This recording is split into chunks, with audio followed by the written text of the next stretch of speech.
I mean, I love talking about goal setting in this particular way because there's so much unlearning to do.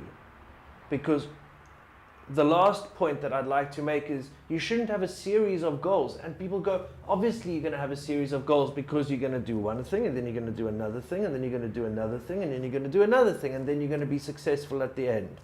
But we know that that isn't how life works.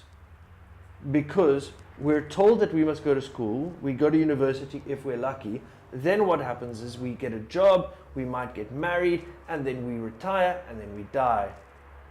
How often does life like that make us happy and result in a satisfied feeling at the end? Very, very, very few. So many 70 and 80-year-olds are filled with regret because they followed the series of goals. What I'm trying to get across when it comes to goal setting is that if you can remain present, satisfied, focused, and value-orientated, you also get to be agile. So having the expectation that things will go the way in which you planned actually gets in the way of your productivity. Instead of going, right now we're focusing on getting this done, and once that's done, we will define what the next step is according to what happened with step one. In that way, you remain open and agile, and it also keeps the entire team focused on agility and creativity and problem solving, and it doesn't require the way in which you solved step one to line up into step two. In other words, it might be that step one, when you are solving it, takes you into a brand new direction, and that's only possible if you don't have a place where it needs to land. So for instance, how do I explain this to you? If I want to go from Cape Town, which is where I'm at right now, and I tell myself, okay, I'm going to go from Cape Town to Joburg, because it's one line, it's the N1, right, which is the big highway that connects the two cities. If I tell myself I need to get to Joburg, what happens if somewhere along the way something incredible happens? But, oh, I can't do it, I need to get to Joburg. What happens if something else happens? Oh, I can't deal with this now, I need to get to Joburg. When you don't have a destination, or you only have one destination that doesn't have to land somewhere else then again, you get to remain open and available, and the problems that you potentially could solve along the way become milestones in themselves, and you get to be available to focus on them and to enjoy them, rather than, oh no, this is a distraction from where we think we should be going. Sometimes the road that we're on shows us where it needs to go.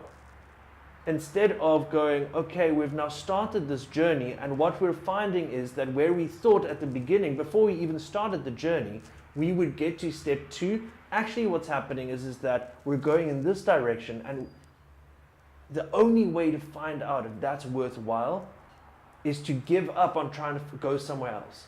Allow the road to naturally take you where it needs to go.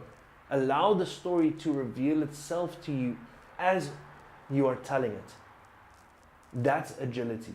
It is allowing the story that you are telling to develop, and for you to allow yourself to comfortably explore it as you go along. So there you got it. Some ideas around unlearning the way in which we've been setting goals, which is normally 1, 2, 3, 4. It is normally, I need to get that position, I need to work at that place, and then I will feel satisfied. Once we take away these titles, once we take away this orderly fashion of moving things forward, sometimes what is replaced is a sense of enjoyment, of feeling present and focused, and focusing on value. And as long as we're giving value and listening to the people around us, we can learn to give even better value. When you make it that simple, and it doesn't become about what I need and the authority that I need to be able to, and the postponing of happiness and the waiting and all these things.